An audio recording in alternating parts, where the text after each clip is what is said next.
알겠습니다. 네. 자, 오늘 오전에 이제 제가 이제 확인한 기사인데 네. 여인형 방첩 네네. 사령관. 네네. 자, 이분이 야, 이거 네. 자, 이분이 했던 만행들이 또 이번에 다 드러났어요. 네네. 우리 맞습니다. 취재했는 결과를 좀 말씀해 주시죠. 네. 네네. 그 여인영 방첩 사령관이 옛날에 우리 말하면 기무사령관입니다. 네네. 보안사령관이죠. 이분에게 이제 김용현 국방부 장관이 지시를 냈습니다. 14명을 체포해라. 네. 해서 수방사 벙커 있는 비완 벙커에다가 4명을 수감을 해라. 야. 근데 거기에 14명 중에는 모두가 다 야당 인사들이었습니다. 한 명, 네. 한동훈 전 대표만 여당 인사가 있었습니다. 그러니까. 네. 근데 이 내용을 네. 그 김대우 방첩사 수사단장이 네. 여인영 방첩사령관이 김용현 국방부 장관한테 듣고 지시한 메모를 자기가 받아가지고 했다는 것을 폭로를 했습니다. 네. 폭로가 아니죠. 사실을 얘기를 한 거죠. 지금까지는 얘기를 증언을 한 거죠. 그렇죠. 지금까지는 네. 얘기를 하지 않았는데 네. 왜 얘기하게 됐냐라고 보니 지금까지 모든 책임은 윤석열 대통령이 책임을 지지 않고 모든 것을 부하들에게 전가하는 것을 보고 비분 관계에서 아마 진실을 드러냈다. 이렇게 네. 지금 보고 있습니다. 그 이제 명단 14명 한번 불러봐 드릴게요. 일단은 우원식, 이재명.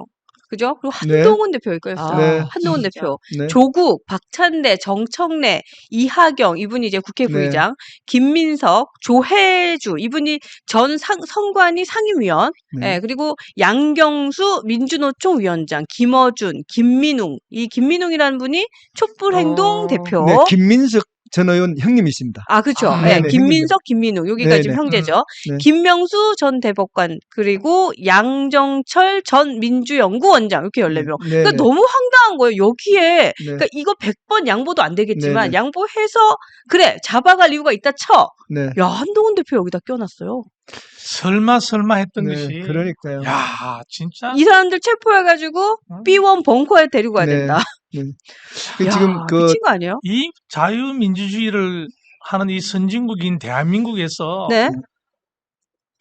참 더 이상 말을 못 읽겠죠. 말을 저도 못 그랬어요. 읽고. 저도 그랬어요. 네. 저 14명 명단이 네. 그때 홍장원 국정원 전 차장의 증언에 의해서 제시되었을 때 헌재 당시 그 네. 탄핵 심판에서 탄핵 그때 저게 아니라고 네. 얼마나 윤 대통령 변호인단에서 네네. 저게 사실 무근이고 홍장원이 만들어냈고 무슨 윤석열이도 그래서 변명했죠. 2번이나 불려 나오지 않았습니까? 그래. 홍장원 적반이라고 씨가. 우리가. 예. 그렇게 하면서 그리고 그 자리에서 윤석열 전 대통령이 완전히 자신 저런 증언을 하는 군인들을 거짓말장애로 몰았던 맞아요. 정말 비겁하게 짱이 모렴치하고 없는 사람. 뻔뻔하고 그래. 정말 비겁했던 그게 다시 생각나면서 너무나 화가 그러니까. 납니다. 네. 근데 이제 진짜 하나씩 밝혀질 것 같아요. 진짜 저는 네. 미친 사람 아니고는 어떻게 진짜 열받아요. 저런 짓을 할 수 있습니까? 그러니까, 진짜. 그러니까. 예, 일단 저는 계속 믿지 않았습니다. 믿지 않았고 진짜 왜 못 믿지 믿겠더라고요. 않았냐면 예. 그것을 말하는 사람들의 어떤 크레딧 그러니까 신뢰도 첫 번째 이 발언을 한 건 김어준이었어요. 김어준이 맞아요, 그 맞아요. 저기 누구야 그 최민희가 깔아놓은 그 판에 멍석에 나와서 사살까지 얘기하면서 그렇지. 대단히 믿지 못할 정도의 어떤 수준의 발언을 합니다. 그러니까 더욱더 믿지 못하겠고요. 그리고 두 번째가 홍장원입니다. 근데 홍장원도 사실은 그렇게 믿을 만한 그런 그 상황이 아니거든요. 그러니까 당시에 이야기했던 것들이 진실이라고 하기에는 그 당시 상황들을 일관성 있게 이야기하지 못했어요. 맞습니다. 예를 들어서 사무실에서 들었다 아니면 네. 앞에 어떤 공간에서 들었다. 네. 마지막에는 아니 지나가면 그러니까 거기를 이동하면서 들었다. 근데 음. CCTV가 밝혀지니까 또 말을 바꾸고 이렇게 어떠한 내용을 계속 그 증언을 하는데 말을 바꾸면 그 사람의 말을 믿을 수가 없잖아요. 자, 그런데 오늘은 충격적입니다. 왜? 이거를 이야기한 사람은 네네. 여인영 방첩 사령관으로부터 직접 지시를 들은 네. 단장입니다. 네. 준장, 별을 네, 다른 맞습니다. 이 사람은 음. 이해관계가 없고 뭐 맞아요. 정파적인 어떤 음. 거의 휩쓸릴 이유가 없고 이 사람이 이렇게 증언을 했다면 사실이겠구나 라고 이제 네. 믿어지는 것이고 야.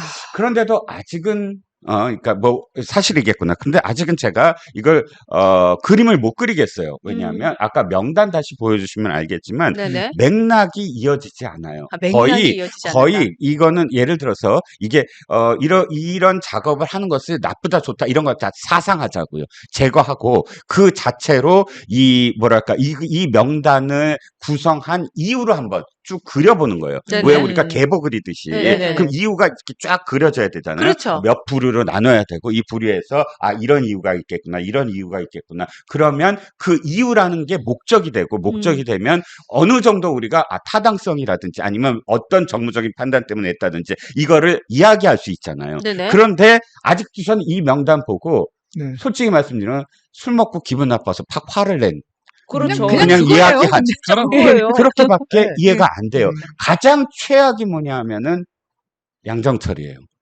양정철은 이해가 가지 않아요. 맥락이 있지 않아요. 왜? 네. 양정철은 원한이 있을 수 없어요. 윤석열과.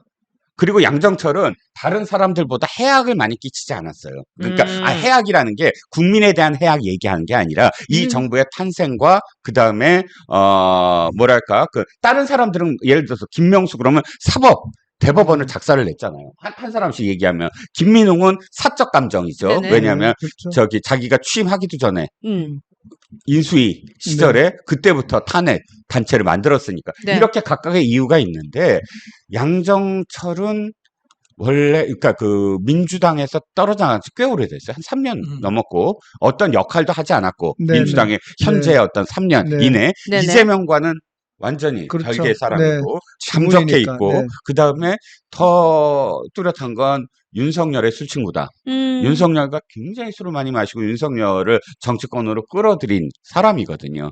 그러니까 아무리 봐도 나는 양정철은 맥락이 이어지지 않은 사람이고 그 이해 사람들도 사실 정청래 같은 사람을 굳이 저기에 넣을 영향력도 없고 그냥 자기가 거의 비슷한 부류거든요. 그냥 이건 보복이지 망치는. 그렇죠. 체급이 떨어지죠. 응. 그렇죠. 그러니까 가장- 굳이 정청래 같은 사람은 저기다 그렇죠. 넣었다 할 네. 이유도 없고. 그렇죠. 네. 그러니까 이하경 국회 부의장인데 굳이 우원식 했으면 됐지. 이 14명이라는 대표성이라든지 역할이라든지 이런 걸 봤을 때 아니 국회 부의장 물론 국회의장이 없으면 국회 부의장이라도 의사봉을 휘두를 수 있다라고 생각을 할 수는 있어도 그래서 저것을 이해하려면 상당히 고단수의 정무적 감각이 있거나 아니면 완전히 정말 저작거리에 술 먹다가 그냥 생각나는 이름들이거나 둘 중에 하나다.